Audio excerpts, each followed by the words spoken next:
A full Major League Baseball card on this Tuesday, and Donnie Rightside has plenty of plays for you around the bigs. I'm talking 15 games. I'm talking a ton of RBI shots. I'm talking a ton of value for Major League Baseball on Dinger Tuesday on the FanDuel Sportsbook as well. Game number 1 yesterday in Kansas City between the Royals and the Yankees was a similar story for New York. Carlos Rodon has won his last 7 starts in a row, and the Yankees win yet another game, 47, the most in all of Major League Baseball. 4-2 the victory with Juan Soto returning to the lineup. No Aaron Judge on a Monday, expected, I would believe, to be in the lineup on a Tuesday. He has a home run prop available at plus 230. The Yanks were a road favorite in Kauffman yesterday, a road favorite in Kauffman today against KC.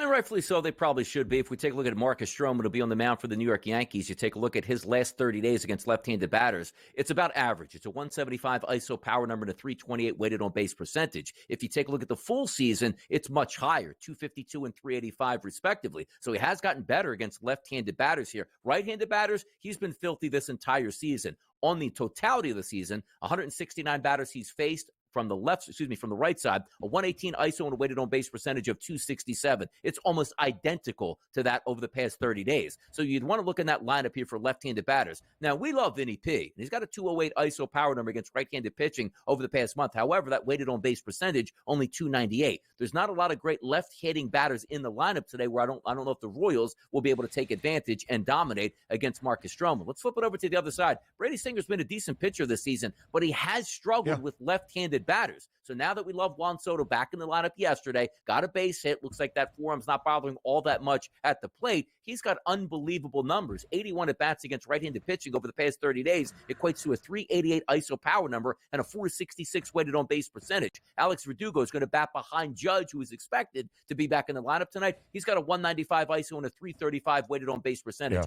I do think the Yankees win this game, and if you take a look at RBI props, I know Judge's numbers are insane against right-handers, but we're trying to stick to the script here where Singer has been very good against righties and poor against lefties. We'll take those left-handed batters to do damage. Soto and Verdugo for me, and that lineup tonight for the Yanks. Tonight we go to Camden between Baltimore and Atlanta. A really good matchup this week between the Braves and the O's, where with Max Fried on the bump, the Braves booked as a road favorite in Baltimore. The O's just came off a 4-game sweep of Tampa at the Trop this weekend, extended into Monday, so they do have to make the trip back home. But Baltimore's won 14 of its last 18 games, and yet the home underdog today. How come? Yeah, you know what's interesting about this game? You take a look at Max Fried, who's been absolutely filthy this year. A left-handed pitcher usually struggles a little bit against righties. That's not the case here. An 040 ISO power number to weighted on base percentage of 191 through 222 batters, that's insane. And of course, when you have a left-handed pitcher on the mound, what is that team going to do you're facing? They're going to stack it with right-handed batters. So that really doesn't work in your favor. Only 2 lefties expected in the lineup tonight, Colton Cowser and Gunnar Henderson. Now, Gunnar Henderson, through 24 at-bats, has awesome numbers against left-handed pitching. And having said that, if there was a spot where Max Fried will be struggling, it's his 399 weighted on base percentage against lefties over the past month here. But also, how about Gunnar Henderson's projection tonight? Not to be the leadoff hitter, Ben, but to be in the 4-hole tonight, where you'd go righty, then lefty at that point. So something to keep an eye on. If we're looking at the Atlanta Braves, it's one of those lineups that we love to start the season, but it's not one of those lineups that we absolutely love now. And you take a look at Suarez on the mound, 52 batters he's faced over the past month, an 088 ISO and a 243 weighted on base percentage. So if I'm looking at this lineup today, Ozuna looks solid, Olsen looks solid, Kelenic and Murphy, but those numbers don't stack up against Suarez, who has good splits between lefty and righty batters. If I'm being honest tonight, we're probably seeing an under tonight at Camden Yards. Which is the case for Atlanta. They have gone under in 60.7% of their games. The Braves lost the final 3 of a 4-game set against the Washington Nationals. They have lost 2 series against the Nats in the last 2.5 weeks. I believe it wasn't since 2018 or 2019 that the Nationals had even won a series against their divisional foe in the Braves. They've won 2 in the last 2 weeks against Atlanta, who I guess shouldn't really be a surprise to see booked as a favorite. They have been favored in 60 of their 63 games this year, but against the O's, again, Baltimore, a home underdog, could be a look today. Now, as we go elsewhere around Major League Baseball, more interleague affairs between a National League East and an American League East team. Philadelphia heads to Boston as they make their return to the States. The Phils minus 178 minus 176 rather, as a road favorite tonight in Fenway, total at 8, and Zach Wheeler is on the bump. When that's the case for Philadelphia, often good things happen. It usually is. And also, you take a look at an extended break for some of these starting pitchers with Aaron Nola and Zach Wheeler, which you keep in mind, they took off Thursday and Friday, played Saturday and Sunday, took off Monday. Neither one of these guys pitched in London, so you're expecting a good outing from Wheeler, but that lineup might be a little bit questionable. Let's take a look about trusting your numbers here when going up against Zach Wheeler, one of the best pitchers in baseball. He dominates against right-handed batters as a right-handed pitcher, but he is average against lefties. And here's the reason why I'm bringing that up. Past 30 days, 68 lefties he's faced, a 169 ISO, which is about average, a weighted on base percentage of 345. Why is that important? You got three absolute studs right now in the lineup, batting from the left-hand position against right-handed batters over the past month for the Boston Red Sox. Durant, 355 ISO, 450 weighted on base percentage as a lefty versus a righty. Valdez, 579 ISO, 566 weighted on base percentage as a lefty versus a righty. Rafael Devers, 484 ISO, 481 weighted on base percentage as a lefty versus righties. So if you want to stick to the plan, those three guys probably should be on your card for some RBI action. The rest of the lineup leaves a lot to be desired. Flip it over to Cutter Crawford, who is struggling over the past 30 days with both lefty and righty batters after having a very, very good start to the season. So Bryce Harper and Alec Boehm in the middle of that lineup should be on your card, but I don't love this Phillies lineup. Schwarber, Realmuto, Stott, Castellanos, Dahl, and Rojas, not good numbers against right-handed pitching over the past 30 days. So this is an interesting handicap. If you trust your numbers, maybe you're getting a pretty good price here on Boston, but it's hard to go against some of those analytical numbers that really match up in the favor of obviously a great pitcher like Zach Wheeler. And Cutter Crawford was great for Boston to start this year. First 8 starts of the season, a 2-1 record, a 1.75 ERA. But Donnie mentioned how Crawford has struggled in the last 30 days or so. In his last 5 starts, he has given up 20 total earned runs. Tonight we go out to Los Angeles, where last year's World Series champs take on this year's current World Series favorites. The Dodgers, a home favorite against the Rangers tonight, minus 148, the moneyline number in favor of LA. If you remember Paul Skenes' day last week, James Paxton, who gets the start tonight in Los Angeles, got the start against Skenes, and we were all surprised, really not Donnie, but a lot of us were surprised the Dodgers were a dog, not a dog tonight with Paxton on the bump. Yeah, he's a terrible analytic pitcher. We're talking about Paxton tonight. We'll get to him in just a second. Temperatures there, cooler, 67 degrees, light wind blowing out the center field, so a typical night that you're going to get in L.A. However, if we're taking a look at Dane Dunning on the mound, struggles with left-handed batters, that you should automatically ring a bell because that's Shohei Ohtani, that's Freddie Freeman, even Jason Hayward with some really good numbers as a lefty versus righties. Matter of fact, if we do have that anticipated starting lineup tonight, Betts, Ohtani, Freeman, Will Smith, Hernandez, and Hayward, every one of those guys above average ISO power numbers and above average weighted on base percentages over the past 30 days against right-handed pitching. That should bode well for them. But having said that, again, hard to trust James Paxton. He's a fly ball pitcher that doesn't strike a lot of guys out and walks too many guys, which means runners will be on base. However, that lineup here for the Texas Rangers doesn't look all that fantastic opposite a guy like Seager not being in the lineup. If there's one guy I would choose and say if you wanted maybe an over 1.5 bases, an RBI chance, maybe a chance to score a run, Marcus Semien at the top of that lineup. 32 at-bats over the past month against left-handed pitching, 333 ISO, 525 weighted on base percentage. I still do give a slight lean to the Dodgers here because I like the way their lineup presents. But boy, oh boy, if you're trusting Paxton, that's usually a money burner.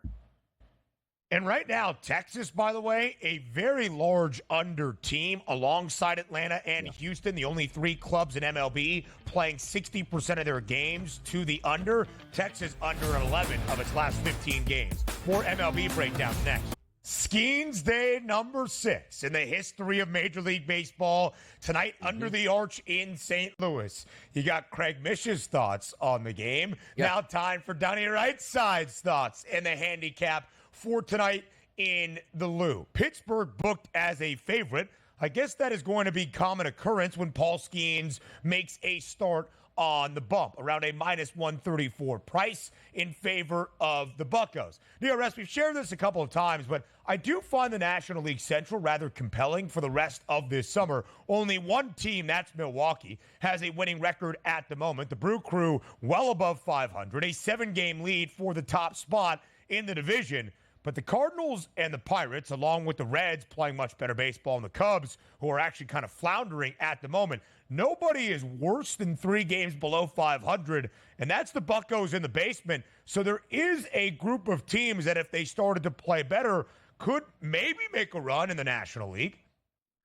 Yeah, no, they could. And by the way, I think Milwaukee really is built for playoff baseball, to be honest. Like, I like that 1 through 9. They're a much better hitting lineup than what they showed last year. And also, if you're going to get very good front-end pitching in the rotation, if they make a move at the trade deadline, we're also talking about, as I said, getting Devin Williams back. It's all about, not so much your starter, because you expect them to be at least solid in the postseason. But when you have that lead in the 5th, 6th, 7th, 8th, and 9th innings, do you have guys that can put that game away if you have a 1-run lead? They could probably do that. So if we're looking at today, another central battle, Skenes certainly should be the favorite in this game. There's no question about it. Just look at the past 30 days. 36% strikeout rate, which ups to 43% when he goes against lefties, which is incredible. Look at his ISO power number, 122. Weighted on base percentage, 231. The 2 best batters in the lineup tonight over the past 30 days against right-handed pitching are both lefties here, Gorman and Burleson. They have fantastic numbers, but I just told you, 43% of the batters that are stepping to the plate against Skenes as lefties aren't even making contact, which is incredible at this point. So advantage right away. Now, do we have a great lineup here for Pittsburgh on a night-to-night basis? No, we don't. And Miles Michaelis, who has had a much better run than the start of the season, which he started out. If you take a look at the totality of the season, Ben, almost 300 batters he's faced, a 205 ISO and a weighted on base percentage of 345. That should get you wrecked on a night-to-night basis. But take a look at the last 30 days. That 205 ISO lowers to 154. That 345 weighted on base percentage lowers to 277. So I'm looking at an under today. But also, if you are thinking that the better team is Pittsburgh, which I think it is, you better be taking them in the first 5 innings. Don't have Skenes go 6 innings, 101 pitches, and dominate, and then leave it up to some of those guys in the pen. If you're taking Skenes today, take them first 5. Pittsburgh has won 4 of his 5 starts. In all 4 of those starts, Skenes has recorded at least 7 Ks. There is a Skenes specials on the FanDuel Sportsbook under a specific tab. Do any of these tempt you? 35-1. Paul Skenes to throw a no-no through his first 5 innings, a minimum of 15 outs. Paul Skenes to record 3 strikeouts in the first inning, 3+ strikeouts in the first inning. How would he record 4? A swinging strike miss? Yes. And then another. There you go. Oh. Yeah, what's that? All right. Well, there you go.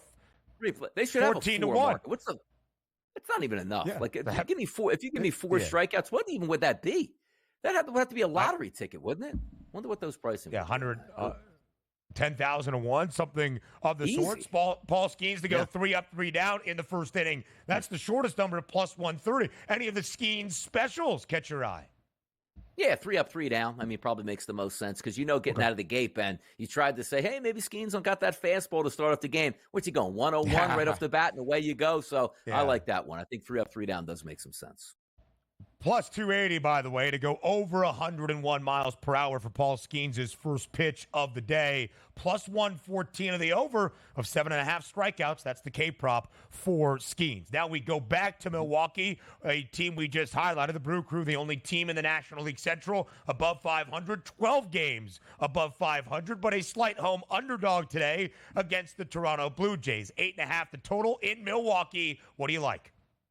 Yeah, trying to see who that confirmed pitcher is here. Do we have that up for the looks like Rodriguez, which I don't know if we really have too much of a stat basis on that. But let's just take a look in your bet. You're going up against Yusei Kikuchi, who had a very good start to the Major League Baseball season, which included absolutely dominating left-handed batters. That's still the case here in the past 30 days. But against right-handed batters, the tide has turned from a great start to the beginning of the season now to his last 97 batters, a 213 weighted on base percentage, 213 ISO, and a 372 weighted on base percentage. Here's the crux of the argument, though.